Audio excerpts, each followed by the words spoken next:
So it was actually, I feel like I've gone on an absolute journey since March and since that had actually happened. But they did diagnose me with epilepsy in March. They have since said that the epilepsy diagnosis was a false diagnosis. Medication ended up making me a little bit worse over the next month. So I am still having seizures. I'm about 2 weeks free at the moment, which is amazing because I was having them daily. But your coach isn't necessarily your motivator. And I think if you're wanting to be an elite level athlete, then you shouldn't rely on motivation from your coach. If you're wanting to be in that top 1%, then you should need to rely on motivation from an outsource. Ego can be what kills a lot of people. And I think there's definitely a difference between being egotistic, but also being confident in who you are. I have come from a place where I not to really get into it, but I lost everything that I had. I didn't have a family member to ask for help. I didn't have even a friend. I had no one. She's on a prep. Months later, I feel like now I'm on the prep. Dates are on hold for 2022. The athlete and coach connection is so special. Be so obsessed. Go all in. Only do 80-20 if 80 is 100%. Tell Jesus the bitch is back. Chocolate crunching cereal prior to a comp is her favorite. If you want her attention, you have 3 seconds. Tabitha Knight, welcome to the podcast.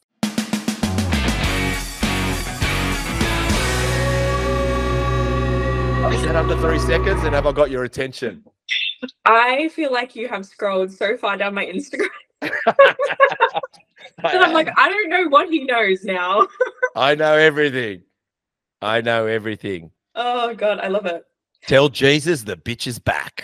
No. Well, I've got it. Don't worry. We're going to go there. We're going to go there. And also the bit where it says dates are on hold for 2022. That was you talking to Scott Goebel. Because when Scott Goebel said to you, you're not allowed to date while you're in prep. Oh, yeah. Okay, I didn't realize where that was from. Yeah, yes. Whenever I'm in a contest prep, dates are out the door. So I know if I haven't started the prep with a boyfriend, I'm not going to end the prep with a boyfriend. Oh, well, are you in a prep right now? No. All right, guys, you can message her. Everybody can start messaging her. Go for your life. Yeah. All right. How are you, by the way? I'm good. I'm so glad to be here. I'm excited. So how are you? Yeah, I'm good. How's Melbourne weather? You know what? Shitty. This morning I woke up, pouring Yep. rain. I was actually walking outside in the rain, but it's starting to clear up a little bit. But yeah, it's not great. Okay, well, let's start off with in Sydney, we are feeling winter, but it's autumn still. Yeah. We can still do T-shirts, which is great in Sydney. Perfect. Definitely. Yeah, no, Sydney's pretty good. Sydney's pretty good. Melbourne's not bad, but we won't go into that. It will be a long debate if we do. Yeah. What is I'm going to start with a bit of philosophy, a bit of off topic, right? So yeah. I typed in Google, what is the world's most powerful quote ever? Mm-hmm. I wanted to know what Google would send me as the most powerful, and we can discuss it, and Chris can discuss it too. Yep. But it came from Mahatma Gandhi. Mm-hmm. Now, Mahatma Gandhi was an Indian independence activist, politician, a leader who played a key role in a peaceful resistance movement against the British. So anyway, he's kind of a kumbaya kind of guy. So this was his quote: "Be the change that you wish to see in the world." Mm-hmm. How do you read that? Oh, I love it. Definitely, it's probably a quote we've all heard before, but no, I think it's true. It kind of goes along the lines of like, treat people how you want to be treated as well. And it's kind of like whatever you're putting out into the open, you're going to receive that back. So I love it. Yeah. What about you, Chris? How do you read it? Apparently. I know you're upset, aren't you? If it's because it wasn't Marcus Aurelius. I know. Some activist, not some soldier that kills people. Chris would have been happy then. Well, I see be the change that you wish to see in the world. Mm-hmm. Isn't it funny? I'm going to give two sides to it. Mm-hmm. I would love to be that change that I want to see in the world. But the world to me is like this thing that sucks you in, and it makes you have so many emotions that sometimes I feel I don't want to be part of the world, but I'm angry with the world. So it makes me angry. And does that mean I'm like, that's so what I'm saying is I want to be that change, but I see this world is very conniving. It's very much about me, me, me. It's very much about how to get you, then how to give to you. What do you think about that? Yeah, but it's kind of like, okay, but if you're not willing to change, well, the world's going to go on anyway. So you may as well at least try be the change and try be a good human, because life's still going to go on even if you don't. I love that. I love that. All right, I'm going to go with that. I'm going to go with that. Cool. Okay. No, I'm going to go with it. I agree. I agree. I'm struggling at the moment with the world, but that's another story, and we'll probably need a new podcast for that. Yeah. The Breath House. Mm-hmm. Every week without fail, work on the mind just as you do on the body. Tell us about that recent post. Yeah, so in the past, probably would have said it was absolutely delusional to be doing like breath work. I used to be so against it, journaling, anything like that. But what we'll probably get into later down the track with obviously my health issues and stuff. At the moment, I've been doing a lot of Oh, there you go. Just dropped my water bottle everywhere. Oh my God, is it all right? Do you need to clean up? No. It's spilled on the floor, but it's so fun. It was just water. Yes. Well, anyways, luckily I'm doing my breath work, which is teaching me to relax a little bit more. So yes. Take a breath. Let's all take a breath. Yeah. Oh, yeah. Okay. No, but I think breath work is just the silver lining in everything. It kind of grounds you. I do it at the start of each week. I know my weeks are going to be busy. Kind of gives me that moment to be a little bit selfish. I mean, it's kind of like an hour that's like in your own thoughts, but just helping relieve like stress and anxiety while the world is absolutely crazy right now. I think it's so important. If we're going into the gym and we're training so much, we're focusing on our nutrition, we're cooking all our meals. It's like, why the fuck are we not focusing on our nervous system and regulating that too?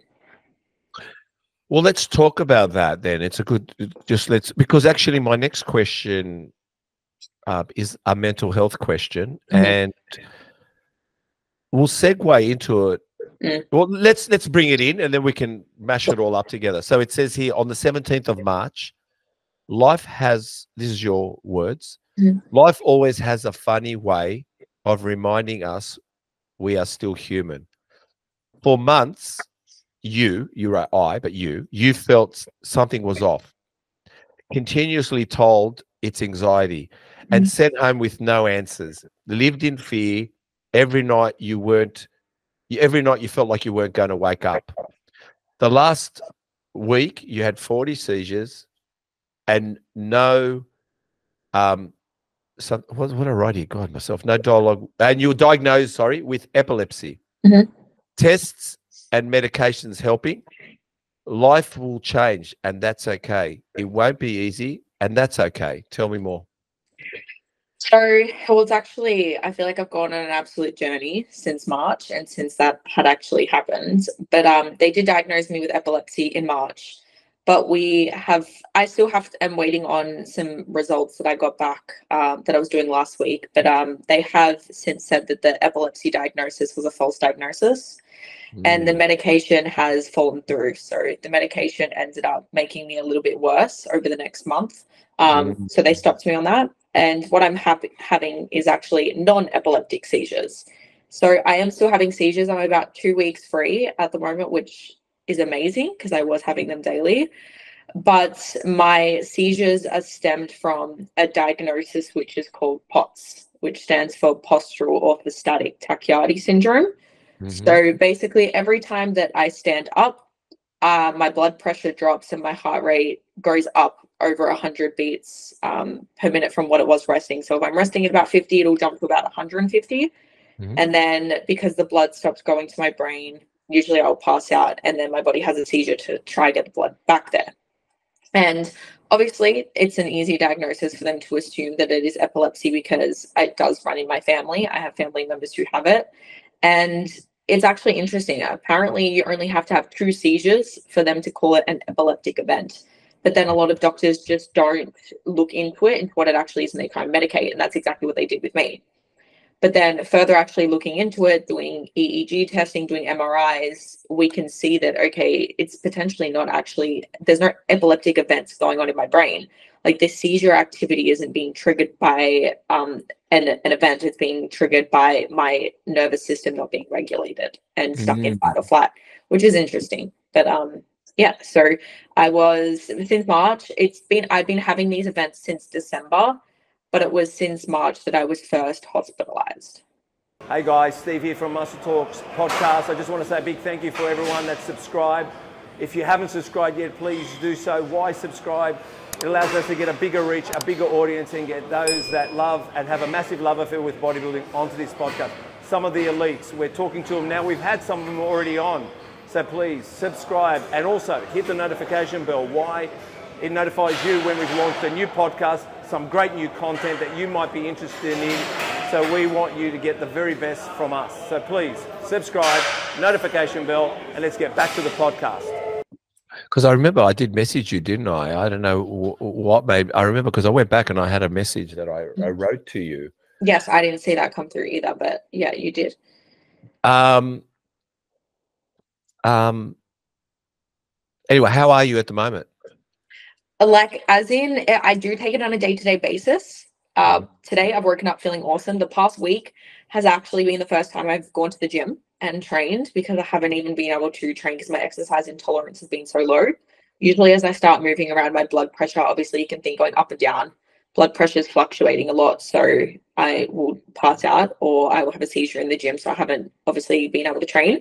But since I have started doing treatment within like the doctors and within the hospitals, and that seems to be working now, which isn't medicated at all. I haven't wanted to go down the medication route. And yeah, well, I mean, with diet changes as well for the past 2 weeks, things have been progressively a whole lot better and symptoms have been minimized drastically. So as for a normal person, it probably isn't ideal what I'm going through, but for me, compared to what I was a few weeks ago, even fucking a month ago, I'm good. Yeah, I'm really good. Do you need to rest your phone, or is you holding your phone? I feel like do you need to rest it, or is it resting? Oh, it's resting, but I've got my hand on it, yeah. All right, I just thought so you could be comfortable because we're going to go for a while. I think I'm not a doctor, and let's talk about this breath work. And I think you're right. I think firstly the place you're going to, and I saw some of the photos, looks amazing. It looks like an amazing place. And I think we are forgetting to breathe. We do breathe. We're all breathing. We're alive. We're breathing. But I think sometimes people, maybe you can correct me if I'm wrong, Tabitha. Sometimes when you're striving to get somewhere in life, you tend to run on a lot of adrenaline. You actually don't give yourself time down, rest time. And the world, yourself, the world itself, you're basically online yourself. I told Chris, we're online. Ever since we've been online, my brain is fucked. To be honest, when I switch off my phone, I can't even read my diary. I'm fried. So meaning my general day-to-day stuff, like we're talking about ringing my accountant, ringing the mechanic, looking at my diary, is fried. I can't even process that anymore. How crazy is that? Yeah. Where before it was like, hey, yeah, okay, I've got to get you that document, no problem. Oh yeah, pick up the car at 2 o'clock. No. I'm like, once I put my phone down, I think the speed of the internet is fucking frying my brain. And when the world becomes slow, meaning dial a phone number and talk to someone and not get instant gratification. And I've told Chris, it's hard to learn. Like if you don't realize, and I've realized it, I'm trying to understand how I can regulate this because it can create certain anxieties. Yeah, it can. Yeah. And I guess what I'm trying to say is breath work, you need to be patient for. You have to be patient. Oh yeah, I remember I've been going like weekly now, and I still struggle now because my brain is just like fucking hyperactive. Even the lady came up to me yesterday after I had completed the section. She's like, "Are you okay?" She's like, how did you find the session? And I'm like, could you tell I was moving around that much that you had to come up to me after? Because yeah, I've still got my eyes open doing it. It's actually tough because it's literally like exercising. Your intolerance gets better, you get better the more you do it. But I remember my first ever session, I had to leave the room because I actually couldn't stay there. Because it is, you lay there and all of a sudden you're actually in your thoughts because you don't have a distraction. Yes, they're trying to calm you and calm you into your nervous system, but if you've never done it before, it's very hard to get into that relaxed state. So my mind was actually more active when I was there resting because I wasn't on my phone to distract me. I wasn't listening to loud music. I wasn't working. I wasn't doing something. So I actually had to get up and leave. And then I obviously come back in. I don't want to distract other people, but then every other session since has been so much better. Well, I'm gonna give everyone a tip in the room, right? One, my last 10 years, mistakenly, I thought I had anxiety and I did get medicated and it made my life worse. And then I decided no more medication to the point they medicated me that much that I wanted to exit. That's how far they medicated me, right? And then I realized two things, and I'm just going to tell you what they are, and then we'll get on to the next questions. One, it's okay to have a fuck day. You don't need medication to not have. You're allowed to have good and bad days. So you got to allow to have the shits. You got to allow to be sad, and you got to allow to be frustrated. But you got to allow to be happy. So all emotions are valid, right? That's one. That's one. So now when I've got the shits, I'm happy. Yeah, I'm happy because I got the shits. I'm happy. I got the shits. It's okay. Now, we don't want to overdo the shits, but I got the shits, right? That's it. It's cool. I don't need to ring somebody. I don't need to take medication for it. I just got the shits. Just let me deal with it. Two, mindfulness of the breath. Let me tell you something. I learned this from a meditational CD, whatever you want to call it. You are thinking all the time. The only thing that brings you back is your breath. And if I said to you now, Tabitha, listen to your breath. Just take a breath. Just take a breath. Listen to it. That's present. Now you're present. When you don't listen to your breath, you're not present. So when you want to come back to earth, when you're in that room, focus on your breath, and it brings you back. Nothing else will bring you. Not your mind won't bring you back. Twiddling your hands won't bring you back. Your breath, is live. Yeah, so let's all do it now. See, we're all present. We're not even thinking. We're present. So remember that mindfulness of the breath. I love that. Breath, okay. Well, there you go. You learned something. We could wrap it up. It's been 3 seconds. She only does 3 seconds. This girl. Yeah, I do. You'll know why in a second. We'll get to that. You were talking to the guy from something. I forgot what it's called. Well, I'll get to it. Has mental health been a challenge, I guess, in your life growing up? And say if you are, or let's just say that you are more equipped to help and understand. Are you seeing it around you with clients and seeing people struggle, and is it helping you help them? So does that make sense what I just said? Yes. Yeah, it does. It does. It does. I think, well, going back to the start of the question, I have struggled with mental health since I was young, and I've seen family members go through the same thing. I was diagnosed with anxiety and depression when I was 16, and I was medicated for it as well. And over the years, I think I was medicated for about 2 years. And it was when I was 18 that I thought like I was saying before, life's going to go on no matter what I do. And I think I just didn't have a purpose during that time. And I was obviously going through some things at home, and I decided, okay, fuck this. I'm just going to move out. I'm going to do what I need to do. And I literally went cold turkey on medications as well, because I knew it was what was making me worse. Yeah. That was when I started competing, and I found competing to be like an outlet for me. And from the age of 18 till now, I haven't been medicated. I have nothing. I continued to see a psychologist for a few years, but I got into like a position where I actually felt comfortable, and every day I woke up with a purpose. I had intention, and like even now I freaking love my life. I have recently been diagnosed again with suffering from PTSD. I have OCD and I do suffer from anxiety.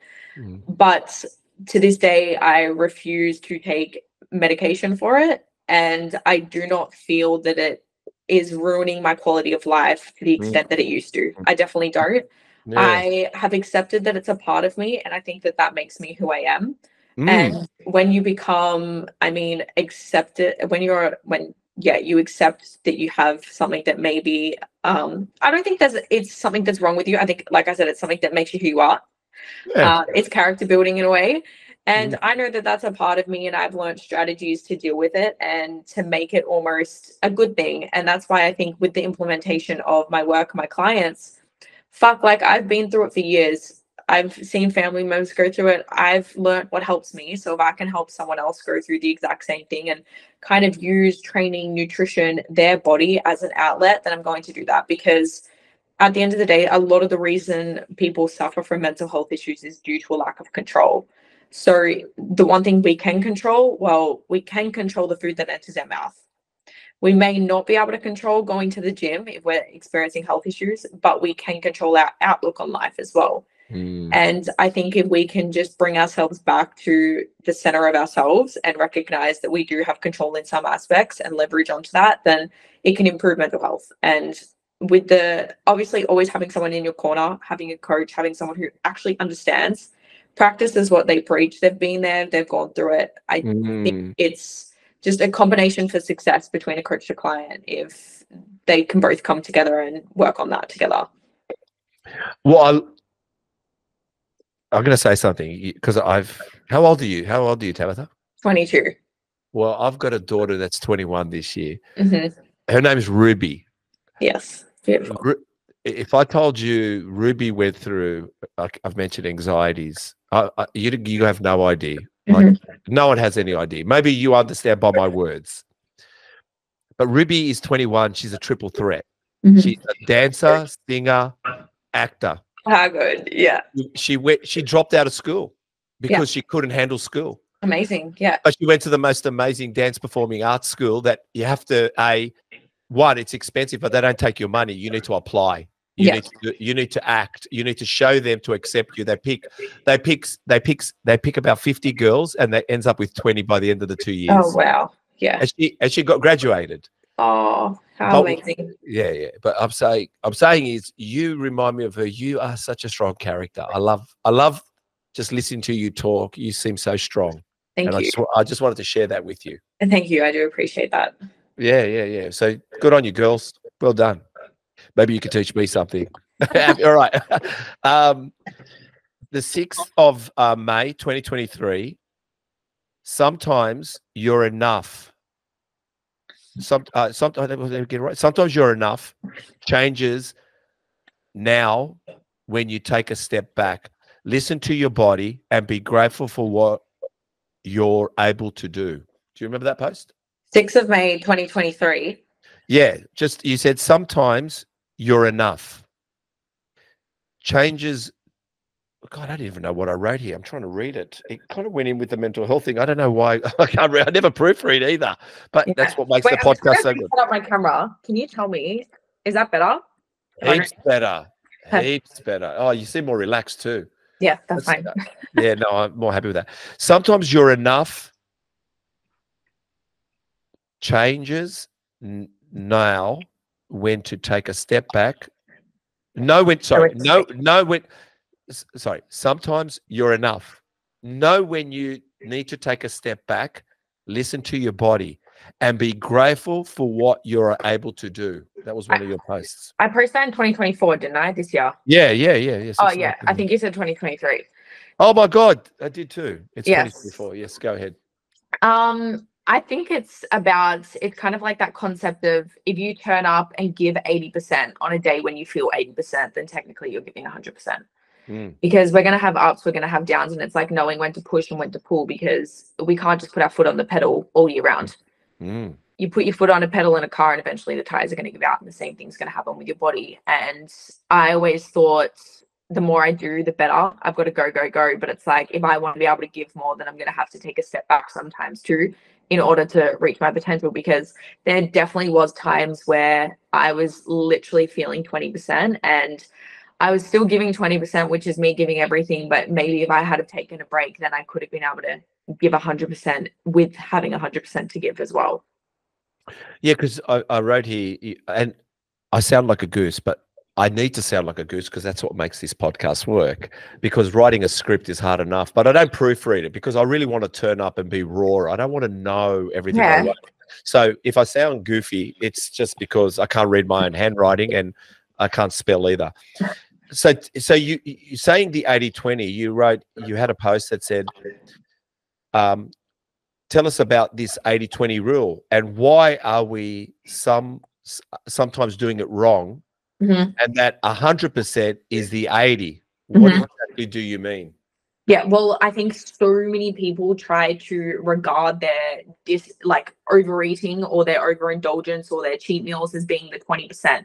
And yes, we all love the whole 80-20 rule, and it's about having some flexibility. And I think it's important to be able to incorporate the flexibility when it's needed, but also know when you need to be strict and you need to make some sacrifice. But the reason is, if you're being 80%, well, during that 80%, you need to be 100% on.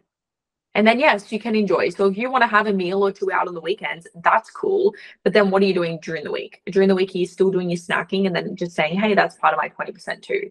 It's like, where are you really dividing the ends here?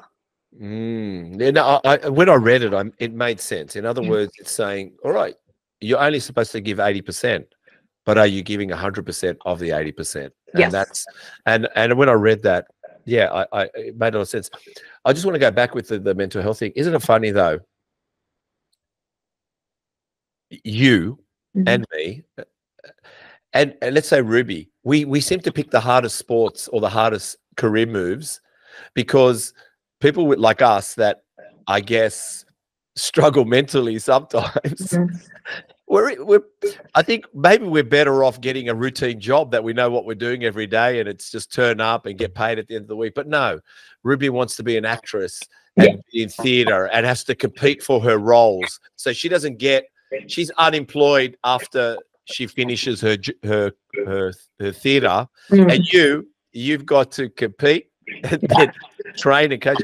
It's a funny world we live in, but don't you think that bodybuilding is a subtle way of that you don't the great thing is that you don't retire, where in some sports you retire and you're lost. You're going 100%. Like for me, bodybuilding has just been my outlet because it has been that form of control where I am just someone, like, I don't work well in teams. I just don't, because it's like, neither do I. That just like adds to the anxiety. I'm putting my faith in someone else's hands to like do as good as a job as me. Like, I want to be able to blame myself if something goes wrong, but I also want to know that whatever result I get, I've deserved because I know what I've given. It hasn't been like fucking reliant on someone else who's had an input on my outcome.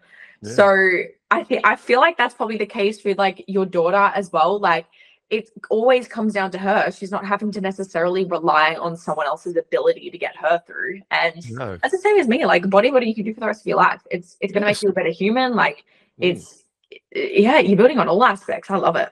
No, it is good. It is good. 2 days ago, you posted and you mentioned it quietly. The athlete and coach connection is so special. The energy that exists when two people come together who feel seen, heard, valued is everything. Bring out one's full potential. When you give, you receive. Judgment without criticism. This is when success becomes inevitable. Educate, transform, inspire. Yep. Well, I do truly believe that. I think your coach to client relationship is inevitably what's going to lead you to success at the end of the day. If you think that someone's in your corner, someone understands you just on a physical level, but also on a mental level, and understands what you're going through, it's not just a reason to turn up for yourself, but it's also like an obligation to turn up for the other person as well. I've had multiple coaches in my life, and I personally believe when I've had a coach that I feel like is in my corner, yes, of course I'm doing it for me, but I also do want to do it for them because they enjoy their job. I fucking love my job. So when I work with clients where I can see are trying to get educated, are trying to be proactive and trying to be better, then I'm going to give more effort and attention into them as well. So I'm enjoying my job, they're enjoying their process, and as a collaboration, we're both reaching a common goal because their goal is to obviously do well, reach their goals. My goal is to continue enjoying my job and see the client reach their full potential. And we're doing that together. Yeah, it's funny. I've been listening to, I used to coach a soccer team, young boys, right? And I loved it. And if you look at it, like you're saying, most teams do it for the coach. They play, everyone does a netball team, rugby league teams. But some of these coaches at the moment, we're talking about in sports, their job isn't sometimes to teach someone how to kick a ball. Their job is to sit with them when they struggle to get them back on the field. Isn't that amazing? Yeah. So I guess what you're trying to say is a good coach isn't just about the reps. A good coach is getting them to the gym, and that's sometimes a struggle too. Yeah, which you can actually sort of take two ways. Now, I have a post that I was actually about to do today, which is kind of a bit controversial to what you just said. But what I kind of like dive into is the aspect that your coach isn't necessarily your motivator. And I think if you're wanting to be an elite level athlete, then you shouldn't rely on motivation from your coach. Your coach is there for support. Your coach is there for guidance to talk about the ins and the outs. But I don't think your coach needs to be like, hey, girl, you need to get up in the morning. You need to do this. You should just tick the boxes. However, I think for a Gen Pop client, then maybe, yes, your coach is going to be your motivator because they probably don't have a lot of people in their life who give a fuck what they eat, who don't give a fuck if they go to the gym. So their coach does care. So I think from that aspect, being a Gen Pop client, if you're just wanting to get healthier, get more into things, then yeah, your coach is definitely going to be there for motivational aspects. But I think if you are wanting to be an elite level athlete, if you're wanting to be in that top 1%, then you should need to rely on motivation from an outsource. And I'm with you, and I'll just elaborate a little bit further what I was not trying to say, but what I'm thinking as you were talking about it, and it reminded me. I think these coaches sit with them not to motivate them. They see there's something bothering them. So sometimes the topics they talk about isn't training. It could be relationship questions. A coach may also be the fact that you just listen to the client, like he's listening to the sportsman. He may be going for a relationship issue that makes him affect him playing on the field or makes the person not get to the gym. What I'm saying is sometimes your hour with someone could be just listening. You just don't know. I guess that's what I'm trying to say. Like, yeah. But I think that's where it comes down to, because a client's not just going to sign up with you a week later to talk about their relationship issues. No. So the reason I think some coaches do well and some don't do well is because you need to be able to build connection and you need to be able to create relationships. And I'm not there just for my clients' weekly check-in. The weekly check-in is probably the most irrelevant part of my coaching. I allow my clients to be able to message me. They can book in calls, and whether it's a little bit more time consuming and a little bit more hands-on, well, they're going to stay with you a little bit longer. Their longevity is going to be better. They're going to achieve better results, and you're actually going to develop a relationship. And it's not until you can develop that relationship that you can trust the other person and be vulnerable, because there is definitely an aspect of trust between coaches and clients too. So once you can actually be vulnerable and you're more self-aware, then you'll be able to make better progress too. I like that. I like it. Good. You speak well, by the way. I'll just let you know that.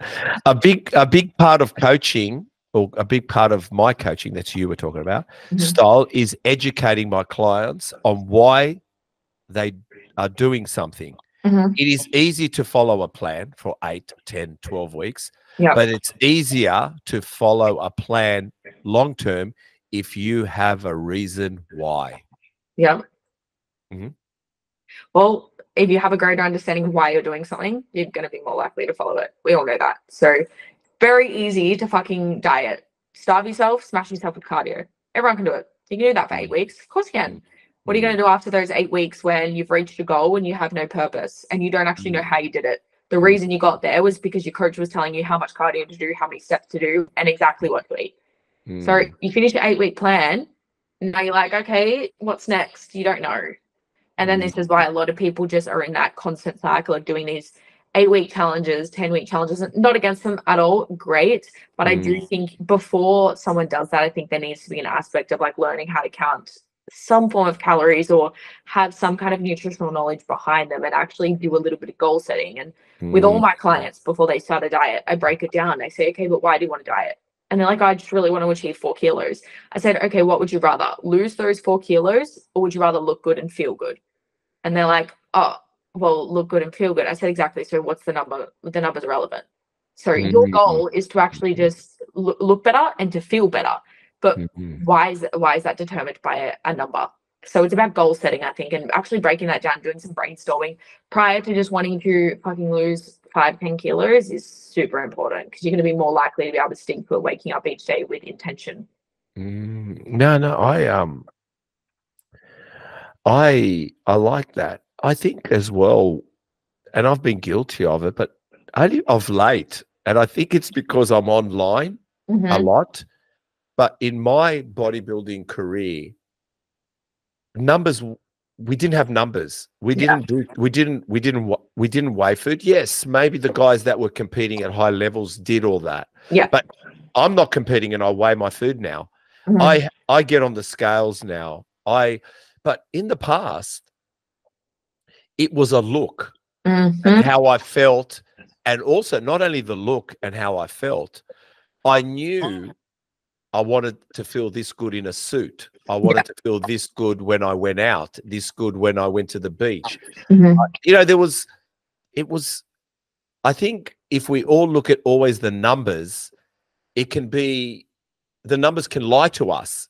But if you have a picture and you have an element of visualization to it, like you know what your why is, what you want to do, maybe you're going to Europe and you know Europe, you're on the beaches all the time and you know the camera's going to be going nuts. So you know before you go to Europe, you're going to eat a lot, you're going to drink a lot, but before you get there, you're going to give yourself a fucking chance to look really good for a month. 100%. Yeah. But I think it comes down to education around the scales. And that's where social media shit through, because if you think about it, body weight scales honestly simply represents your relationship with gravity at that point in time. That's exactly what it does. Yeah. It has no fucking idea if you've eaten a meal late the day before, if you had extra sodium. It doesn't know how much fat mass or how much muscle mass you have. It actually doesn't fucking know. So it's literally your relationship at that point in time. And that's why it's important to actually realize that too, because I think when my eye got opened up more about scales was when one time one of my comp prep coaches said to me, he goes, I don't care if you don't weigh yourself. He goes, I don't care if you don't weigh yourself the whole prep. And I thought to myself, how the fuck is this going to work? And he thought, well, you're doing an aesthetic sport. The judges are not sitting there thinking, oh, no, she's better because she weighs 50 kilos and that one weighs 51. The judges don't know. Yeah. So that's what really opened my eyes up about it too. And now with my clients, I say to them, I'm like, great, if you feel like the scales are pushing you away and not helping you, let's just step away from them. Yes, good to confront them and to be self-aware, to realize that number doesn't represent anything, but we can deal with that another time. Let's get through this phase. You want to look good. Well, that number doesn't matter. It's crazy. And also we all know when you build muscle, you weigh more. So how you're going to be fighting those scales all the time. So exactly. It's interesting. Okay, 28th of April. Now I've wrote 2023. It could be 2024. I don't know what the fuck I was doing. It was late at night. I'll figure it out. You figure it out. You figure it out. Okay, it makes it more interesting, this podcast. Be obsessed. If you love something so wholeheartedly, go all in. People will call you crazy. People will tell you just start. You just to be normal. But why hold yourself back from achieving greatness? Yeah. Well, I kind of want to know your thoughts on this too, because I think people can get the whole aspect of being obsessed with something isn't a good thing. And definitely being obsessed with some things isn't good, but why hold yourself back? If I truly believe if you want to be fucking good in whatever it is you do, there needs to be an aspect of obsession in the form of like, you're wanting to do it, but also there's potential behind you pushing you towards it. I think everyone, well, not everyone, I think it's either some people have it, some people definitely don't. And I think that's okay as well. But I'm not willing to hold myself back just because of judgment or because someone thinks that I should or shouldn't be doing something. Okay, well, I'm going to answer that. Oh, you know what? I'm going to flick it to Chris. Chris, what do you think about that, being obsessed? If you love something so wholeheartedly, go all in. You have to be obsessed? You have to be successful. Yeah, you have.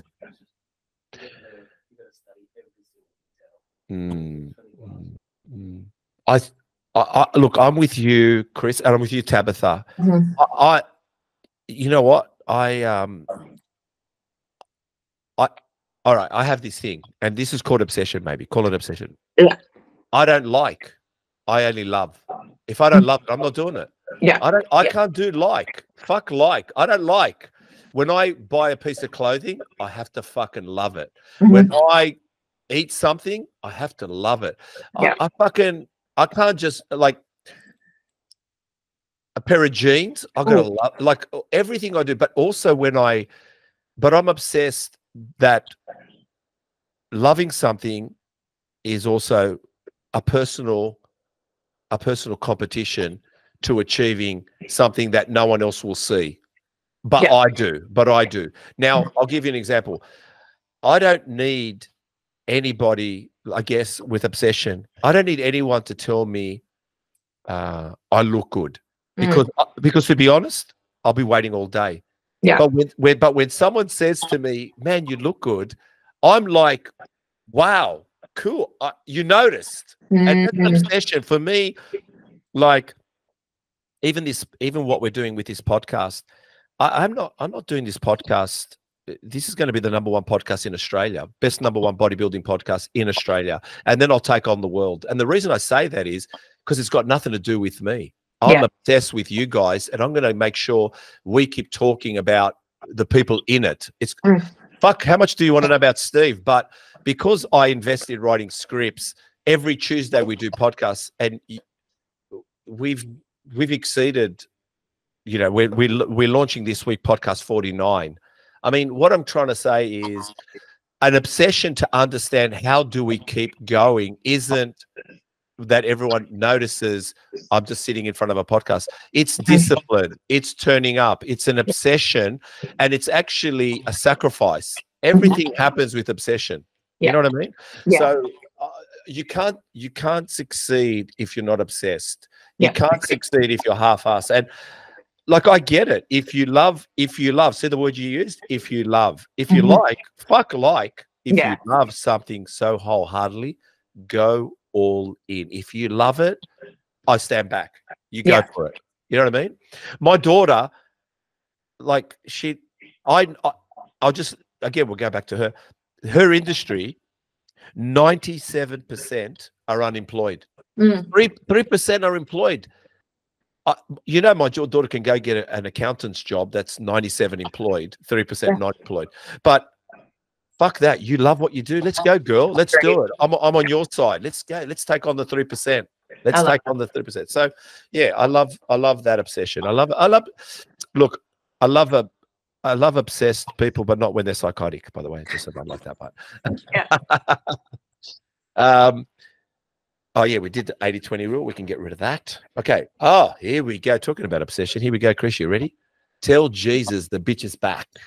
So you like to dress up. Mind you, dress amazingly. Thank you. Tell me about what fashion and dressing up means to you. And we seem to segue this perfectly. And what does it do for you, for your life? And does it help? Yeah.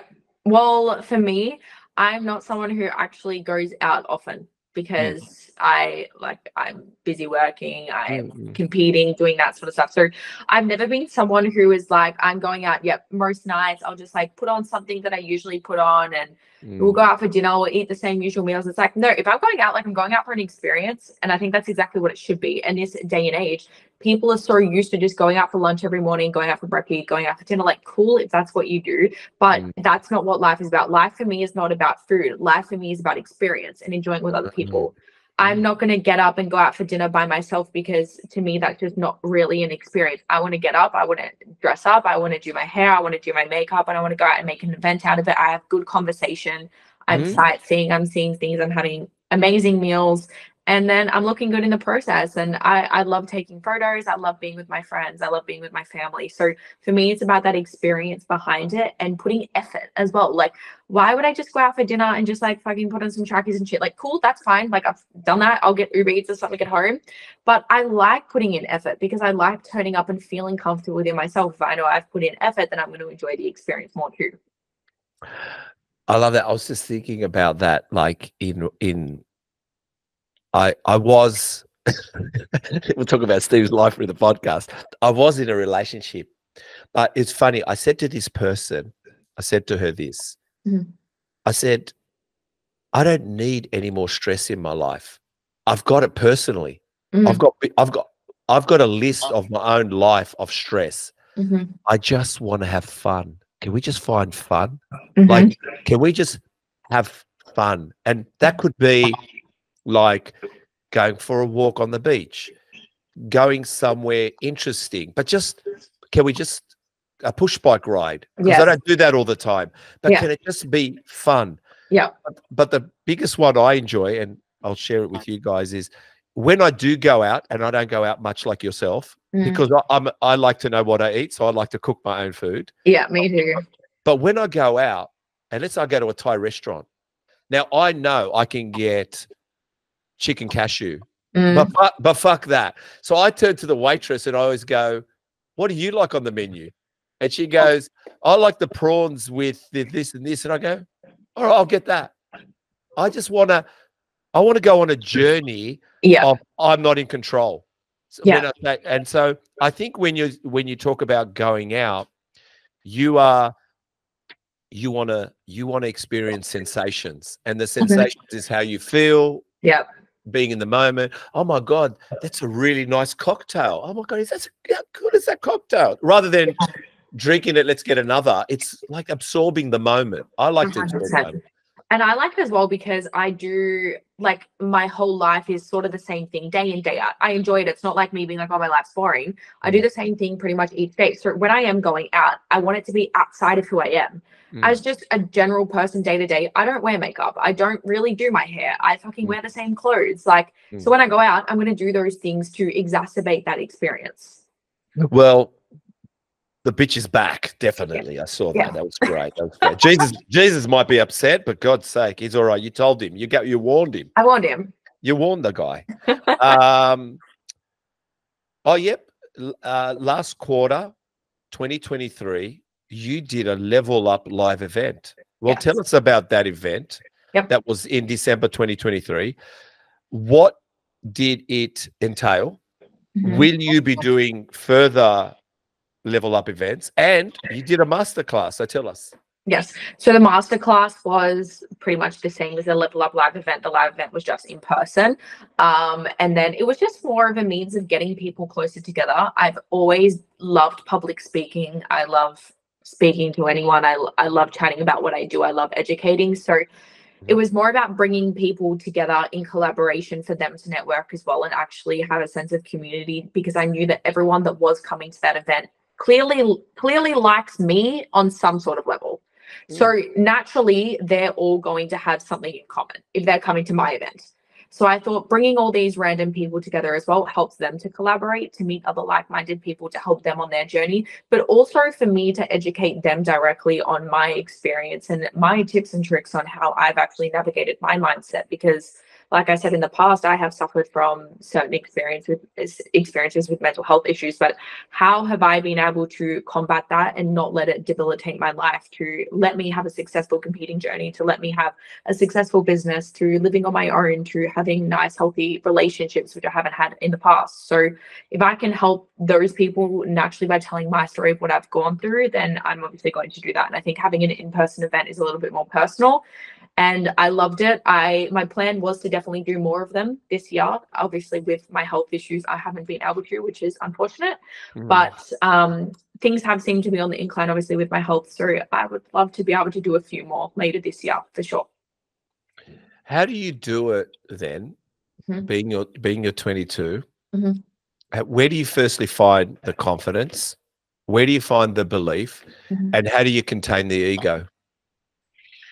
I did a topic about this as well, about ego, that I haven't posted because I think it's a bit controversial, but I think that ego can be what kills a lot of people. And I think there's definitely a difference between being egotistic, but also being confident in who you are. I have come from a place where I pretty, like, not to really get into it, but I lost everything that I had. I didn't have a family member to ask for help. I didn't have even a friend. I had no one. And I left home. I had never had a job. And I kind of thought to myself, I have to make it somehow because life is going to go on. I can either sit here and feel sorry for myself, or I can try to do the fucking work anyway. And what's the point in not trying? So that obviously helps. But I think what comes with me and not being too egotistic is that, like, I'm nowhere near where I want to fucking be. Nowhere near it. So I don't have it. Why would it be ego? There's people I still aspire to be, people I look up to. I love what I've done. I've loved what I've created, and I have confidence in myself to be able to build from something, from nothing. But no, I still have goals that I want to achieve. And I think it's up until you don't have a purpose anymore that ego starts to take over. And I still got a lot of purpose behind me. It's funny. I'm just thinking, going through your social media last night, right? And the algorithm fucking shows me everything. Like, not you, we're talking about everything and everyone I search up and do. And tell me something, and I'm not asking for forgiveness because I'm a male. I'm going to talk a little bit of male. And you tell me if this is true. In the 1 year of me watching this industry, because I have businesses in different things. This is a different industry, right? Yeah. Would you agree the number one career killer, the number one business go nowhere, is people are mistaking content and likes and sexualization and forgetting what their business purpose is? Do you tend to agree? Yeah, 100%. People are, your one, I just realized, wow, like I just realized yours is, tell me if it's been purposeful, but you've really calculated your professionalism, even through joys, what you show, how you show it. Actually, you've been very clear, where I say to Chris, and I'll say it out loud, the moment we sexualize something is the moment our business is finished. Yeah. Yeah. You agree?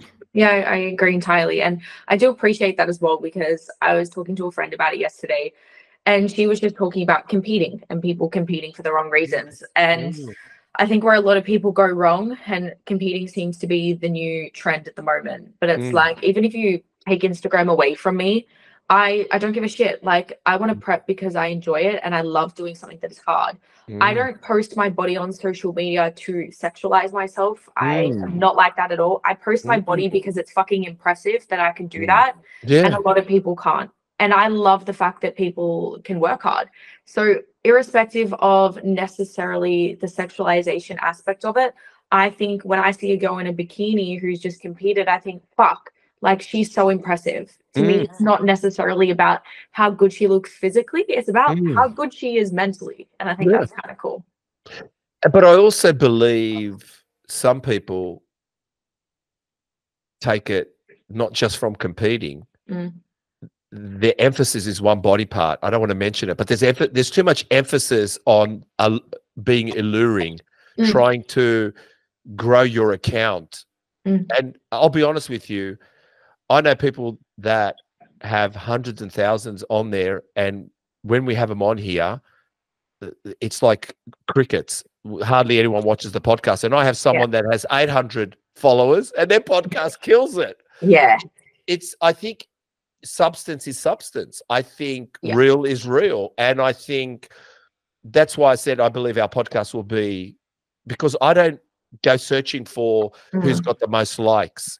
I look for stories, and I look for, and I also know that I don't know. And because I don't know, I want to go searching for it. Exactly. But it's so true. It's like, my appearance, like my tits, my ass, it's like, cool, that might look good on an Instagram story or like one post, but you're gonna like that and then that's all there is to me. Yeah. It's like, actually have a conversation, try to put something out there. I love having conversation with people. Like, I've always been someone who's pretty good with my chat. I love developing deep connections, and that's substance. That's what you want to stay around for long term, and that's what's also going to keep clients staying. That's what's going to keep your followers there. It's what's going to keep the money in. 100%. I just keep going. You're doing well. You know, I didn't realize it. I just realizing it now when you were talking, going through your social media was, yeah. I kept seeing a professional, and I kept wondering, and I questioned. Which maybe that's good, because when you question, you're wondering where it's so on a podcast for Clean Health Fitness Institute. You write and mention it's so easy to be caught up in believing you're the only one knowing one thing and not happy judging on part of your life. What did I write here? I'm just trying to, let me go again, because maybe I didn't put commas in. You wrote and mentioned it's so easy to be caught up believing you're the only one that knows it all, kind of thing, or knows one thing, and not happy, I guess, the judging part of life, being judged, I guess. Does that make sense or not? Not really. This is you know what? This has got to be the worst proofread I've ever done. No, I haven't done a proofread. Sorry. You know what? Hang on. No, hang on. Here we go. Get it up, because I'm a little bit confused. I'm a bit confused. Just give me a sec. We've got to bring it up.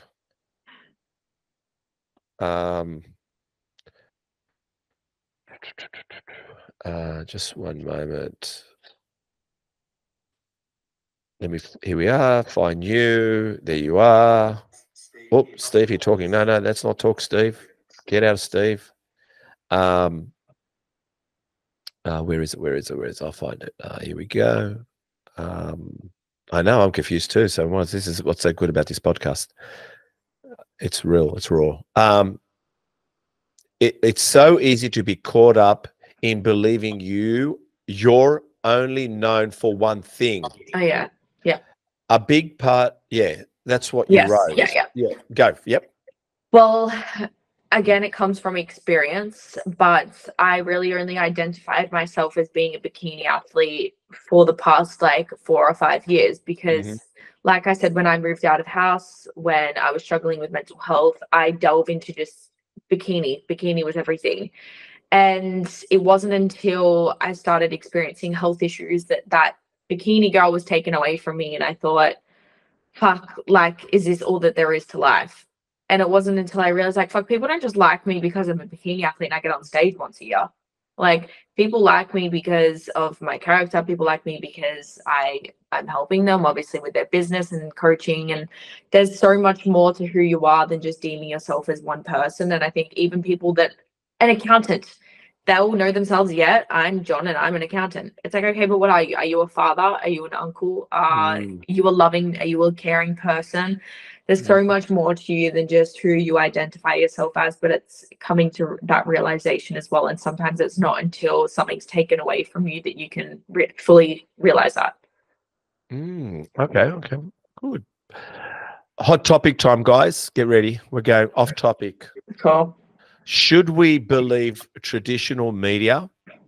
Is that where truth lies and where we seek to know all that is happening? Or is it podcasts now where the truth lies, where we seek to know all that is happening in our world? And is social media at the moment starting to control growth and all our podcasts and accounts, especially TikTok? Oh, God, I can't get me off TikTok. I'm bad. But when it comes to like news and learning new things, traditional methods of media, I think, are bullshit. I don't watch the media. I feel like it's full of propaganda. It's full of like just unnecessary I just don't watch the news. Haven't in years. Don't have it on my TV, nothing.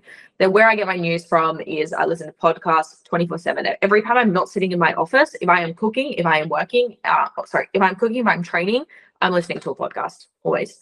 I get it off TikTok as well. I feel like more people, because I know we go down the realm of like people are fake on social media, but I also think there's so much real stuff on social media too, usually on podcasts, because I don't really have the time here to think and then come up with something and how it's going to affect me. I'm speaking openly. I don't have a script. I have nothing in front of me. And that's where the real stuff is eventually going to come out. So I think it's a mix of both. I think there's just a whole lot of fakeness in traditional media, in social media, on TikTok. Like, I think there's the real and the raw, and you've kind of got to give and take where it comes from. What do you reckon, Chris?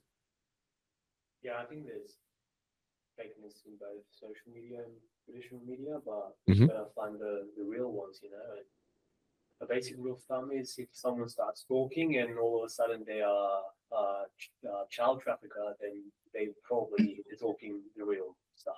Oh, right. So if to know someone's real is when they're accused for child trafficking. Yeah. Okay. And then you'll see that on the news. Isn't it incredible? Like, it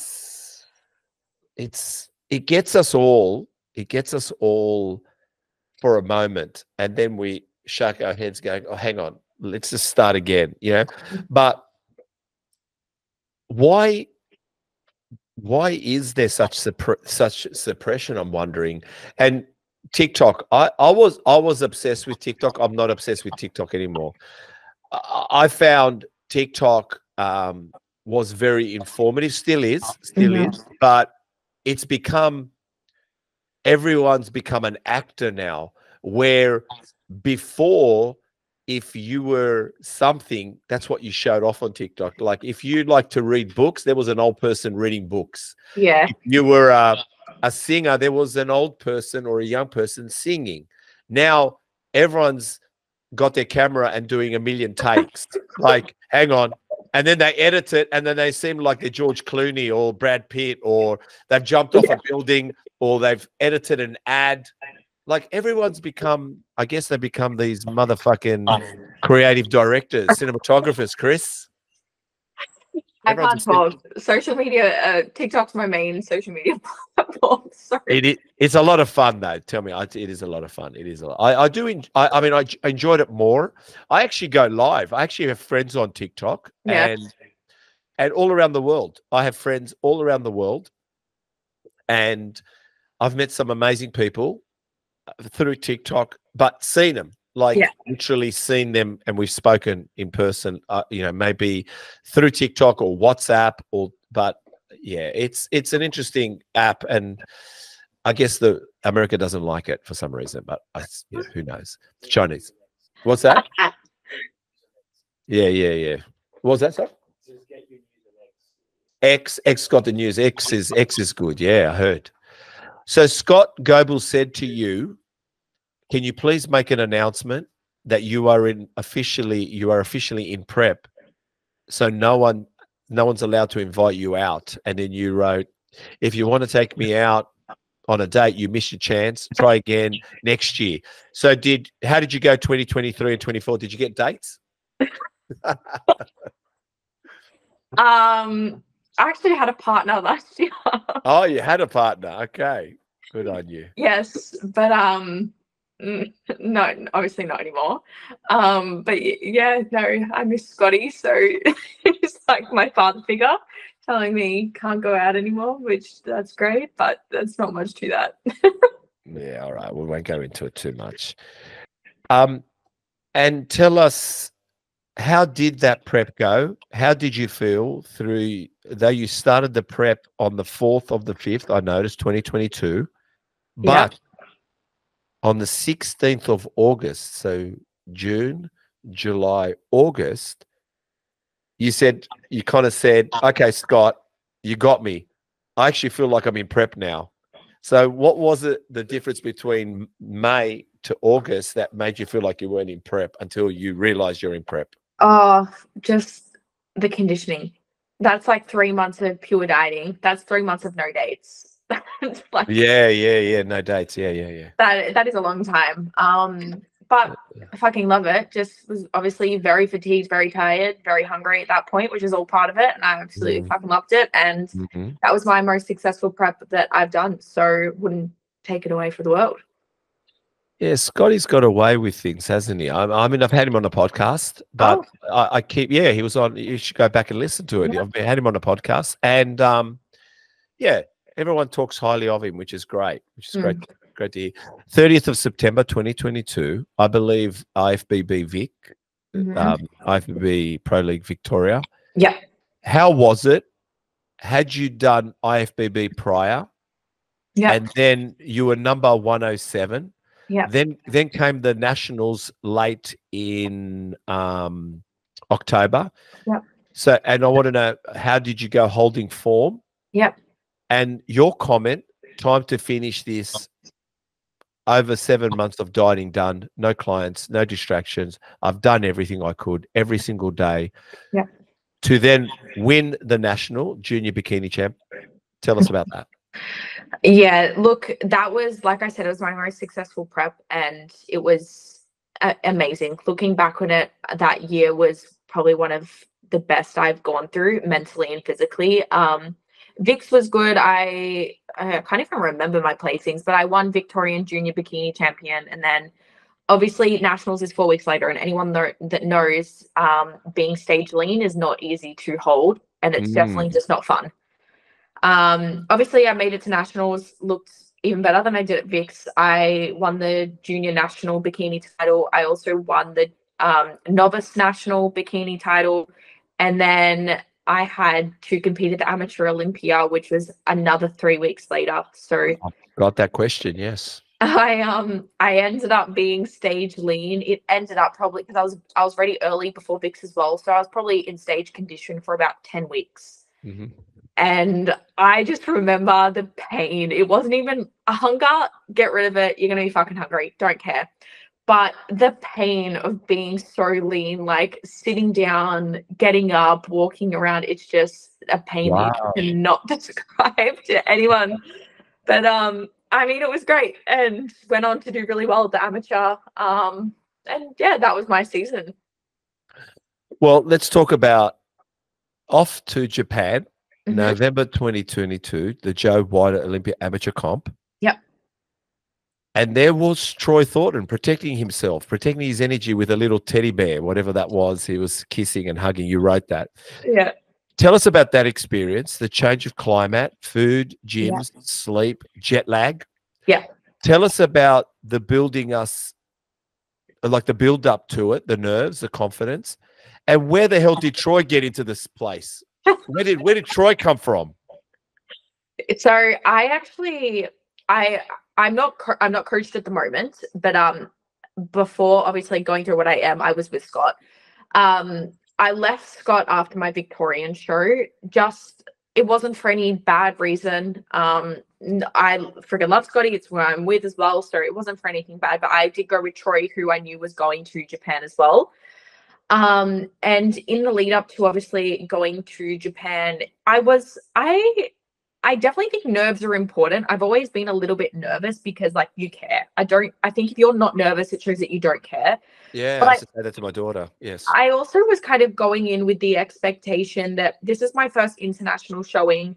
I was the youngest on the stage as well. I'm pretty sure I was also the youngest when I won the junior title in Australia as well. I was going in with the intention, I want to see how I stand against an international standing, because clearly I know that in Australia I stand up pretty well. So where else am I going to need to improve from here? That was kind of where I was at with the competition. So I wasn't going into the competition expecting a pro card, even though I ended up being fucking very close to it. So yeah, I mean, the change in climate, it was freezing there. I think it was probably the best well-run show, anyone who's done the amateur in Japan, because they are such strict and timely people. The show was run to the minute, like best show I've ever been to, best atmosphere, arena, everything hands down was run so professionally. I think the only downfall is the language barrier is ridiculous. They couldn't even say my name correctly. So when they were announcing placings, I had no idea what they were even saying. But yeah, it was such an amazing experience. And tell us about getting besides Troy going there, like how did that link up occur? Did he come to you and say, come to Tokyo, or did you go, I want to go to Tokyo? How? No. I had already planned to go to Japan even when I was with Scott. Okay. Sorry, the plan was always for me to do the amateur Olympia. But yeah, it was just after the Victorian show day, I think just emotions kind of got the better of me as well. And I thought, because I wasn't actually crazy to realize, but looking back, I wasn't actually happy with how I looked at the Victorian show despite winning. And I thought that a changing coach could maybe help that. And I love both. I love Troy as well. I think he's great. And props to him. I looked awesome at Japan, and my best look was at nationals as well. And that's props to him, but also for Scott for getting me into stage condition. So amazing to the both of them. And yeah, Troy had other clients I knew already going to Japan as well. So that's why he was already planning on going. And our relationship as friends was already really good at that point too. So the switchover was very easy, and it was very comfortable to go there. Yeah, I'm trying to get him on the podcast. Hopefully I'll get Troy the Destroyer on. Tell us about carving up. Like, you love your chocolate crunch. You nearly had the whole box, and then you're allowed to have one chocolate prior to the comp. Yeah. What is it about that? What is it about that? When you're like that lean, for someone like me anyways, I have to eat a lot to fill up on show days. I've never been someone who can eat a little amount. I just get flat. I have to eat calories upon calories. And I ate definitely a whole box of like cereal, a whole jar of ABC spread, just even before I got on stage. Like, it's to the point where you're sick of eating it when you get on stage. Like, I did not want to look at it again. But yeah, I've always, it's good to like trial that sort of stuff as well, because for me, Vix was my first ever IFBB show, and I probably just didn't carb up enough. And that's not a coach's fault. It's not my fault. I've never done a show before, so how are we going to know? And it's about trial and error too within the sport. Now we know that I need to eat up a little bit more, what sources work better for me, what don't, and yeah, how to make you look a little bit better on stage. Have you done it? I've got that question. Tell us about any other comps, your early journey in bodybuilding and competing. I saw a few ICN certificates. What are we looking at here? Yeah, I competed in ICN. I think it was the year prior. I don't know if it was 2020 or 2021. I cannot remember, but I'm pretty sure I did. Again, I don't even know. I don't know if I did 2 shows or 3 shows, but it wasn't anything like miraculous. I competed in the fitness division and sports.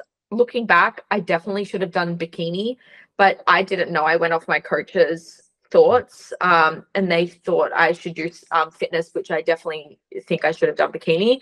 Like, I'm pretty sure at nationals I placed top 3. And at the state level, again, placed top 3 too, but I can't remember. It was just sort of for me, like an entry into the sport, made me realize I fucking love it and that I want to continue on with it, but I want to go a little bit into that next level.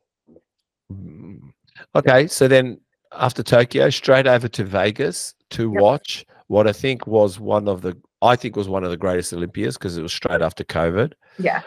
What was it like seeing all the superstars on stage? Training at the Dragon's Lair, meeting, I guess, the photo I see you there with Nick Walker. And that it's impossible to have a bad workout at the Dragon's Lair? Honestly, I would recommend that decision to go to Vegas and watch that show last minute. I'm pretty sure I booked it 2 days before I actually flew, and it was the best decision of my life. That was so fucking eye-opening and just such a surreal experience to be there in that atmosphere. And I agree, probably one of the best Olympias to go and watch. Yeah.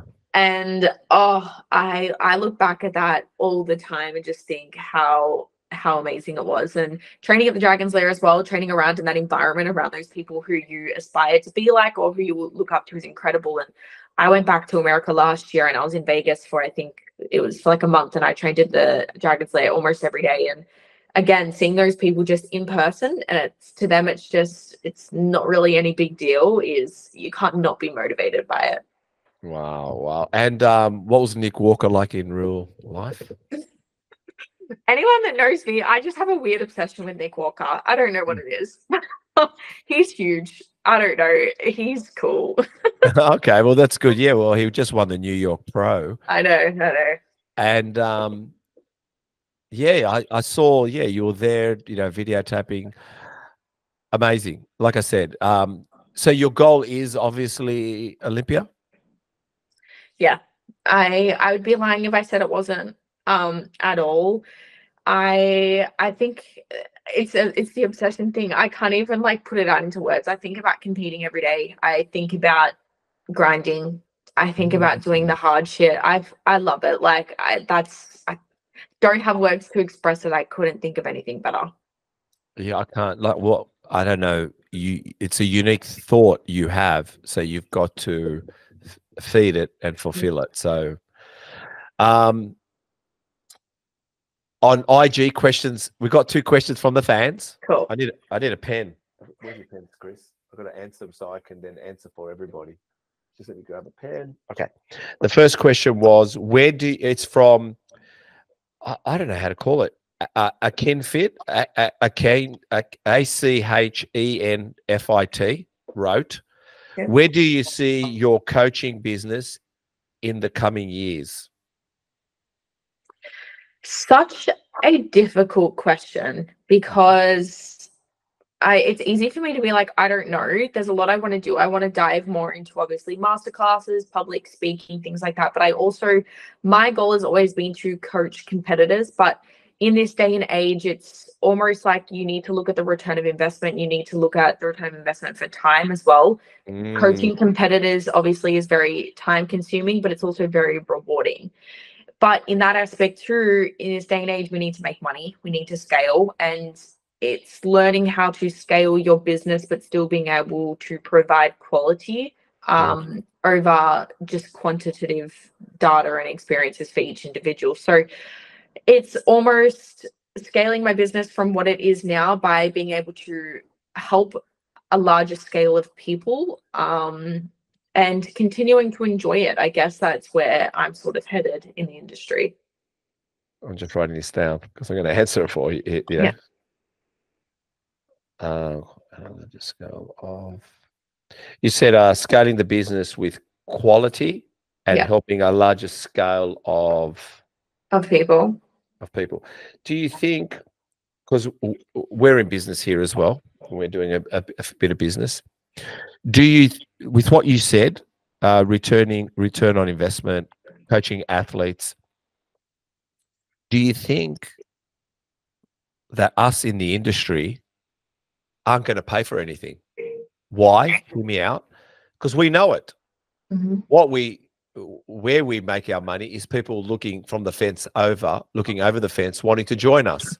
And they're the people that I guess you find you can scale with, because they're going to need help to enter the bodybuilding world, or to understand the bodybuilding world, or to re-engage with the bodybuilding world. Do you think that's where your business needs to focus on, those people, or we need to focus on? Kind of, but I feel like you're almost saying that if you're a bodybuilder, you don't need a coach. But I feel no, what I'm saying is, what I'm saying is you talked about return on investment, and you're saying sustainability. And though you like coaching athletes, you feel that from what I interpreted, to keep that scaling and return on investment is difficult, because so what I'm saying is athletes need you, but then again, athletes become coaches become like, it's just, what I mean is, it's probably for me easier to have someone who's a little bit not naive to take their money. It's not about taking money. No. It's naive to say, I want to learn about the industry again. I want to come and embrace it. And you're opening the door and saying, come with me. Where inside the business, all of us, there's not enough of us to invest in each other because we're all experts. Well, yeah, that's kind of what I was going to say. True. We're technically a minority. So you've got to work on the majority. And who are the majority? People that don't understand. So Yeah. leverage your business there. It's going to make a lot more money than it is in the minority of trying to build up athletes. Yes, that's what I want to do. I will always coach competitors, but I'm doing that purposely for enjoyment, because it does take a lot of time, it takes a lot of investment. Whereas I can earn a lot more with a lot more people focusing on the majority, which is actually in turn going to help more people. Yeah, no, that's what I was trying to say. And I've told Chris that philosophy, and I'm in agreement with you on that philosophy. But it needs you to work that out, that we all like to hang around with the people that know it all, but unfortunately we're needing to educate people that want to find out more, that possibly are the majority that haven't really embraced bodybuilding enough yet. Yeah, facts. Emma Gracie, who seems like a florist, said, so do you think past experiences or PEDs she just said, so do you think past with PEDs contributed to your current health complications? Yeah, and I understand. I've gotten a lot of these questions, but I haven't actually really answered them publicly. But the answer to that was because I didn't know, and I thought potentially. However, the answer is no. The reason for my health issues is actually due to having COVID and due to having illness, and also suffering from chronic illness in regards to obviously mental health. So my PED usage, I've been very open with my doctors about it. It's not like I've ever gone in and gone ham on PEDs either. I think people have a weird understanding that we're just like drug abusers. It's like, I'm a bikini girl. I definitely don't need to be using too much of anything. And yep, I've let my doctors know. I've let my surgeons know, my psychologists, everyone. We've done multiple tests. When I am in my competition preps, I do have blood tests done pretty much every 8 to 10 weeks as well to monitor things. And no, I'm not going to be like, no, it's not at all, because who knows, maybe it had a 1% spike in causation, but no, it's not. What I'm going through is caused by chronic illness. Well, it's funny because when I mentioned myself, when I did a cycle at 50, I suffer from colitis. And that's once in a blue moon thing. Like I can't even work out why it comes about. 5 years, 6 years, 2 years, 1 year. I got no idea how it pops up, right? No one does. But when I did the cycle, a few things happened. But I can't pinpoint it exactly at what was happening. But I do know I probably could have done a better job with my rest, better job with my food, probably even the fact that I was just doing it to get in shape, but believed I could have a social life as well, which was drinking some alcohol. Sometimes you've got to know what other poisons you're putting into your body, really, at the time. Yeah, it's like some people have the biggest go at people for using PEDs. It's like, well, okay, I do not drink, I've never smoked a cigarette, I cook all my meals. Okay, so be it that I'm. Yeah, I know. You know, yeah, and it's controlled too. So yeah, no, I hear you. And the thing is, the other thing I realized was when I did do a cycle, I still had to get off that fucking couch. I thought I could sit on the couch and grow.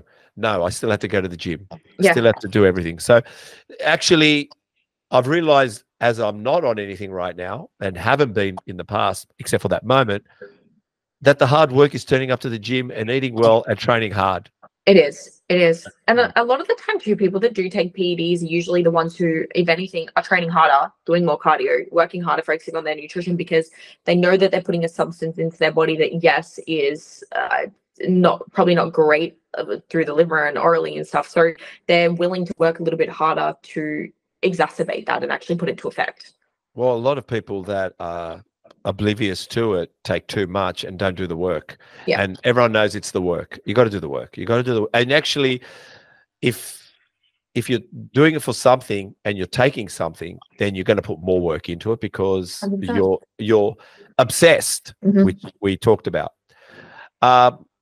What's the one thing you see in all the clients you coach and assist, whether on stage or the life stage, do or have that makes them achieve their goal, but it's a clear standout? What do you see out of everyone you've coached, maybe for stage, maybe for life, that when this one thing makes them a winner? What's the one thing you see that is a standout? Vulnerability. 100%. Oh, I would never have thought that. Go ahead. What do you mean? Any client who I've seen who has made ultimate success, whether it is on a competition stage or whether it's within their own physique journey, it's someone who is vulnerable. Because if you want to touch on your actions and your behaviors, number one is being self-aware.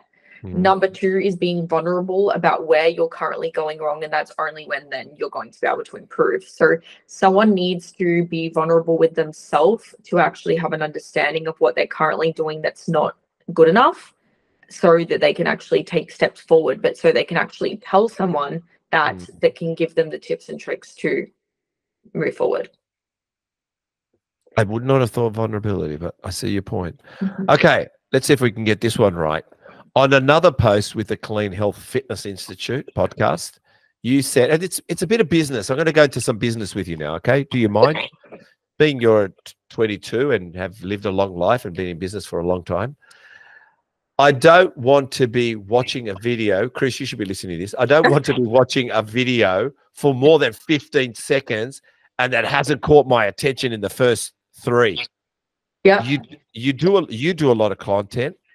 How much work goes into that? How much do you use that philosophy that you announced? And what tips can you give me and Chris, especially Chris? Well, sorry, but it's true. You go on TikTok, you go on Instagram, the algorithm, like we were chatting about before, our brains are so, they want to quickly see something, they want to get to the point. So if you have not hooked me in the first 3 seconds, I've got absolutely no fucking reason to stay. What are you going to be chatting about the rest of the video? Why should I continue watching another 45 seconds? Like, for me, time is important. So I'm not going to be wasting my time watching a video that is literally going to do exactly that, waste my time. So catch my eye in the first 3, give me a reason to stick around and stay, and then I will. And it's about creating engaging content, especially with your audience. Just have like a little hook at the start of every single video, every single caption, anything you do. The first line, the first sentence needs to hook someone in to give them a delve into what the rest of the video or topic is going to be about. But what is it then? Tell me what it is. What I'm trying to say is, I think we all now have been exposed to the hook. You're fat. All right, here we go. Here's the hook. Like now it's like everything we swipe is like, here's a hook, here's a hook, here's a hook. What is it now though? What I'm trying to say is, what is the hook? Is it subtle? Or how do you find your hook? What is it? Because people have been abusing people and that hooks them in, but now no one's taking the abuse anymore. It's hard to work it out. What I find is it seems like a certain personality wins now. Your personality in the first 3 seconds is what makes someone stay. I don't know if it's something you say or just that how can I explain it? All right, you're a boring bastard. I'm going to watch it. All right, you're a miserable bastard. I'm going to watch it. Oh, you're funny. I'm going to watch it. What is it? That's what I'm saying. Like, I'm feeling like, I think it's also about being consistent though with your content, because if you put out like one good video, okay, cool, but then people are going to go into your Instagram and you're not producing anything else like that. So it's kind of like creating a storyline, creating a community about who you are. And that's why the people that are real, raw and honest are usually the people that actually do well, because they're consistently not needing to put in too much effort into their videos. Like with me, I don't go away and just like plan scripts and plan things for my video content, because I'm able to just turn up sort of as myself. And because it's consistently posted day in, day out, people are constantly getting engagement, and that's why they're willing to stick around and stay. Okay. And what's the secret? Because me and Chris argue about this all the time. How many posts a day and how many posts a week? I'm not. Me and Chris argue about this all the time. I can't tell you that. Like, I don't know. So how do you do it? I post for me, it is just so natural. Like, if you see me talking on my stories, I have not planned to wake up there and talk on my stories. I've just like popped my phone up and just had a conversation. I'll be in the gym training and something might spark my interest. I've seen someone in the gym. I'll write it up. I post it. So it's a feeling.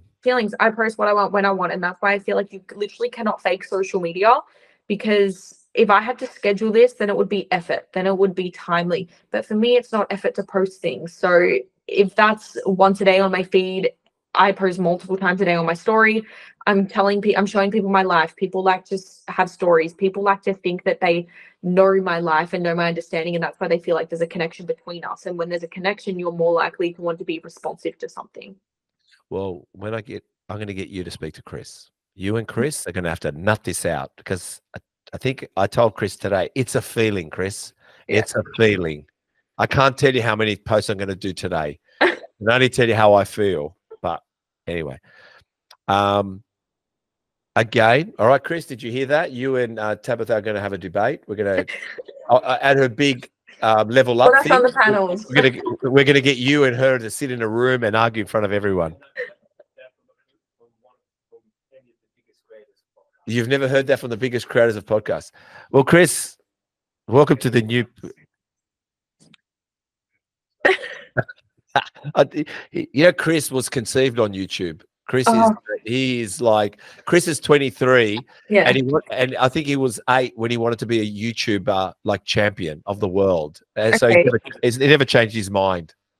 So Chris, he's got goals. Yeah. Sometimes I think Chris is AI in the flesh. Maybe. We will never know. ChatGPT. Yeah. Maybe Chris could be ChatGPT. We don't even know it. He's been created, and Skynet's come to get us. Again, we're getting close to the end. So again, on the Clean Health Fitness podcast, this is what he says about you. And look, I need to, a 22-year-old fitness coach, entrepreneur, earning $50K a month as an online coach, starting at 18, $5K a month, the trajectory to $1 million possibly this year. How are we going? Not bad. Come on. Unfortunately, I won't be on the scales to hit the $1 million this year, just because I've had to put my business on hold. Like I wasn't obviously working for the past few months, which is unfortunate. But I also spent that time, which is what you're going through as well. Yes, obviously with what I was going through. But I definitely didn't just use that time to sit there and not work. I was doing what I could, and I don't want to chat about it on the podcast, but I do have some things in the work which I'm hoping to have launched by the end of this year, potentially next year as well, which will be outside of the online coaching space, but it will be more so in the realms of helping coaches and helping people want to become coaches and entering into the industry in the space as well. But my months do pretty well in regards to finances. I don't need to know your finance. Like no. That's you know that. I'm not here to chat about that anyway. But it's with me as well. And when it comes to obviously work, I'm not someone who's like chasing numbers necessarily like every month. I like what I do, like I was saying before. So if I can sacrifice, I don't really want to sacrifice enjoyment for more money either. Mm-hmm. Yeah, well, look, they're big numbers, and it was on your post, and he's stating that.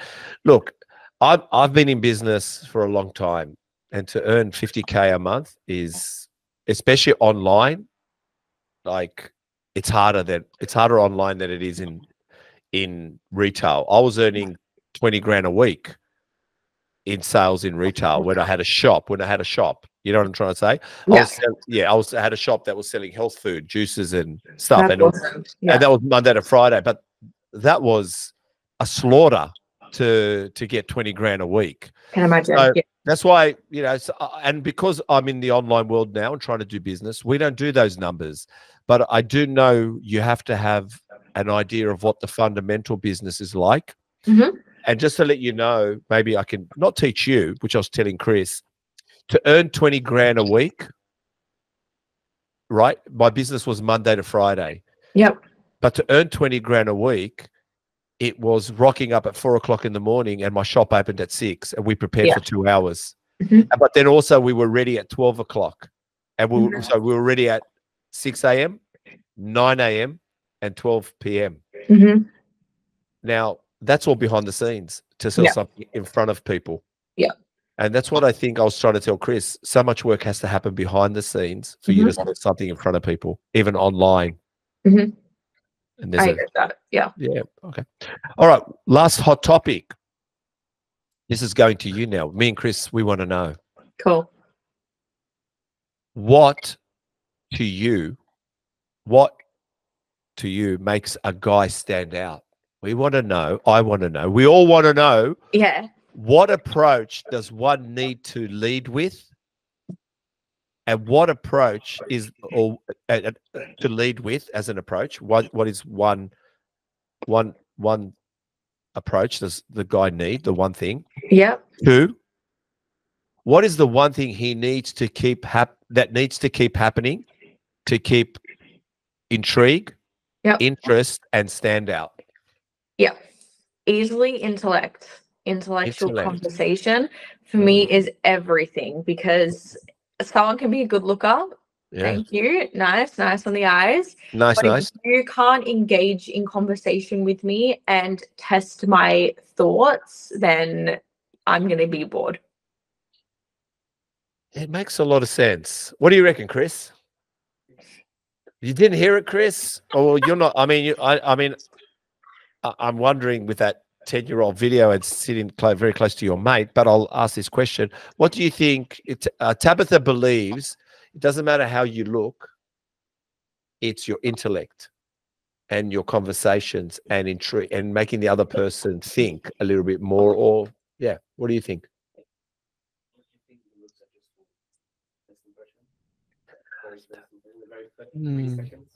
But looks, I think, all right, we don't know someone's a doctor, brain surgeon across the room, but they look pretty hot.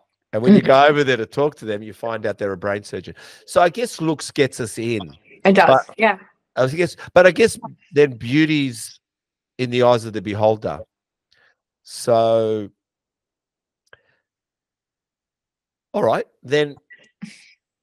So a guy with intellect is a standout for you. Okay, write that down. I'm writing it down. Intellect. Okay, I'm gonna have to work on that. What about humor? Humor is a good one for me. Yeah. Humor's a good But one. they've got to have the same humor as me. Yeah. What do you like in a meeting? You know me, I can only be serious for about 15 to 20 minutes in a meeting, and then I got to throw a joke. See, like, I'm actually good unless there's someone in there that, like, I'm friends with. Yeah. Then I'm not good. Then you both bounce comedy off each other. Okay. Are you fat up or fed up? Tired of boring food? We just cooked this from our What Should I Eat cookbook. It's also on an ebook, making it more affordable for you. So, get your copy at threeog.shop.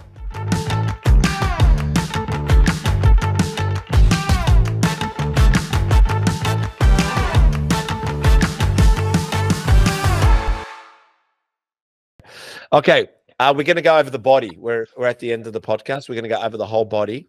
You're going to tell us an exercise. Oh, yep. How many reps? How many sets? Am I like creating workout? Yeah, but I'm going to give you a body part, and you just say one exercise for it. So I'll give you an example. If I said bicep, I'll say, all right, standing barbell curls, 3 sets of 10. Okay. But, you can be imaginative, but it's not upper chest, not lower chest, not lower back, upper. If I say back, it's just a back. Give me one. Cool. But let me start. And you can say no, like you don't train it, and don't worry about it, right? Yeah. We move on. Traps. Shoulder shrugs. Don't train traps either, but yeah, I'll just go shrugs. How many sets, reps? I wouldn't do it most. It's a small muscle group and it's quite in isolation. So I do shoulder shrugs once a week, 3 sets, a higher rep range. I'd go 12 to 15. Okay. Now delts, side delts, the outer delts. I'd probably go with a cable side raise. I would add a cable side raise specifically into a client's program only once a week, obviously targeting the delts more. But again, because it is a small muscle group and you do really want to isolate it, I would work a little bit closer to failure, but with still high volume. So 3-4 sets, 12 to 15 reps. Okay. What about rear delts? Pec deck, rear delt fly, 100%. Again, due to the isolation aspect of it, still smaller muscle group, want to work in a higher rep range. I put this at the end of someone's program. 3, 4 sets, 12 to 15 reps. Okay, Chris, you better be writing this down. We've got a workout happening here. Front delts. Front delts, probably an incline dumbbell Y raise. And again, probably higher reps. I'd aim for 10 to 12 just due to the incline and 3 sets. Okay, ooh, nice. Back. Oh, go an iliac lat pull down. A what? And like an iliac lat pull down. Iliac. What's that? We can just go with a lat pull. All right, lat pull down. Yeah, you made it sound so intelligent. You used articulate words there.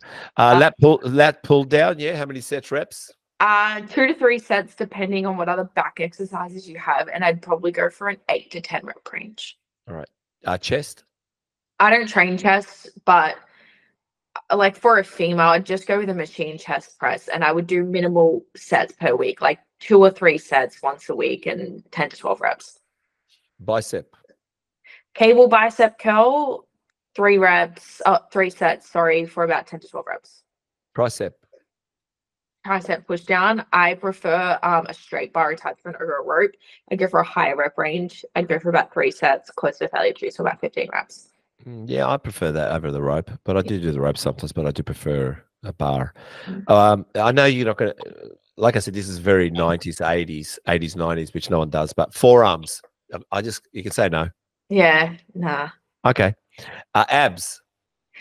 I love like an ab crunch if done correctly, or else what is probably easier to program because can't get it wrong is like a lying leg raise. And instead of doing like reps, I'd more so do like 40 seconds on, 20 seconds off for about 3-4 sets. Oh, we've never heard it that way. Quads. Let's go with like a quad focused leg press, so feet low and close, and we'll go for a higher rep range. We'll go for about 10 to 12 for 3 or 4 sets. Wow. Yeah. Okay. Hammies. Hamstrings. I love a good morning. Probably on the Smith machine to isolate. Good morning on the Smith machine. Yeah. Yeah, to isolate hammies a little bit more. But I'd go for an 8 to 10 rep range, so a little bit lower, and 3 sets. I've never heard it. Usually you hear the good morning for a yoga move, but you've obviously you're doing it with hammies there. Calves. I'd probably go for a single leg calf raise on a like leg press machine, and I'd go for about 15 reps each leg for about 3 sets. You're a good coach. Tibialis. Oh, I don't really train it. All right, I've left this till last. Glutes. And should men do hip thrust?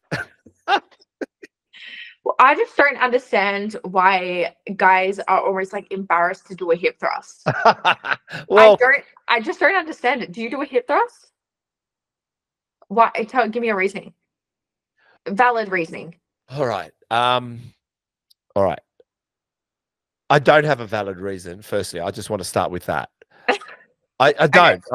And no, because I actually don't train glutes at all. I don't know why I don't train glutes, because I guess being old school, and like I said, it is something now, and it is helpful to have good cheeks. There's no denying that, right? But it was just never something no one ever did. No one did glutes. Sure, when you ripped up, you were serrated around that glute area. But I guess the thing is with hip thrust, I think it's that pelvic action out in the open in the gym that, and it sounds sexist, I apologize, but it's so be it, that predominantly female use that machine and not men. So you're kind of like doing aerobics. But then is that to say that like females shouldn't be in the gym doing like a chest press, barbell bench press? And it's funny you say that. No, not at all. First and foremost, the gym is not male dominant. I don't see it as that, right? No, and I'll just tell you something about back in the 90s, early 90s, 80s. The gym was divided in 2 places for some reason. It was the gym floor and the aerobics center. And up in the aerobics was just heaps of chicks. And it was great. Grays loved it. Oh, my God, look at the beautiful girls in the gym. They're up in the aerobics room, right? That's just what it was. Yeah. We didn't, right? And there was a few girls that were down on the gym floor, and they were cool. No one ever said, what are you doing here? We never, ever felt that. But definitely the gym now is 50-50. There's no denying that. It's 50-50. If anything, the girls are taking over. They take over everything. Yeah. But I guess the hip thrust we haven't accepted yet. That's what I'm trying to say. We just haven't accepted something. Times will evolve. Yeah. I'm just saying to you, I've watched Matt O'Reilly. He does hip thrust. And I'm not going to... And who is he? He's a pro in 2 federations. Hey, I'm not going to argue with Matt O'Reilly. Okay? That's dangerous territory. But if I sat with Matt O'Reilly over a mineral water, not a beer, and I said, Matt, come on, how do you feel about it, Matt? Maybe Matt might say, oh, I just get it done quickly and get the hell off it. Maybe. But to actually answer the question, I don't even think females need to do hip thrusts. I'm not here advocating that the hip thrusts, I think that's getting cool. I definitely don't think that hip thrusts are like the main compounding movement for glute development. So if you don't want to do them, don't do them. We're going to use that for clickbait now. Chris, you make sure we use that for clickbait. It's going to go nuts. Get ready for all the hate. But, okay, so what do you recommend for glutes now? I would say a barbell RDL, just because the glutes are shown to grow the most in the lengthened position, and they can't get the most length out of a hip thrust as opposed to an RDL. I've actually started doing RDLs, and yes, you do train glutes. Yeah, and I've just mastered it because I just thought it was a deadlift, and I kept going in my head, this is a fucking deadlift, this is a deadlift, this is a deadlift. But then I watched an instructional video, and I think it was by a guy, and he talked about how you got to push your ass out. Yes. And then I realized that's where I'm getting it wrong. I'm not pushing my ass out. Yeah. So I'm all right with RDLs because it looks like a deadlift. Anyway, it's all good. Okay. Tabitha, promote yourself now. Tell us, where can we find you? Where are you? Yes. So my Instagram handle is just my name. It's Tabby Knight. And my main platforms would be Instagram and TikTok. My name is the same. Tabitha, it has been an absolute pleasure. I've really felt like you know, I do many podcasts. I have to say, you are success. You are very professional. You're very professional. You speak eloquently well, but also to be on point, on topic, speak well in the camera. You know what? Keep going. You are a person that should be in front of a lot of people discussing a lot of matters. Thank you. I appreciate that. And thank you so much for having me on. I hope you enjoyed it. I did.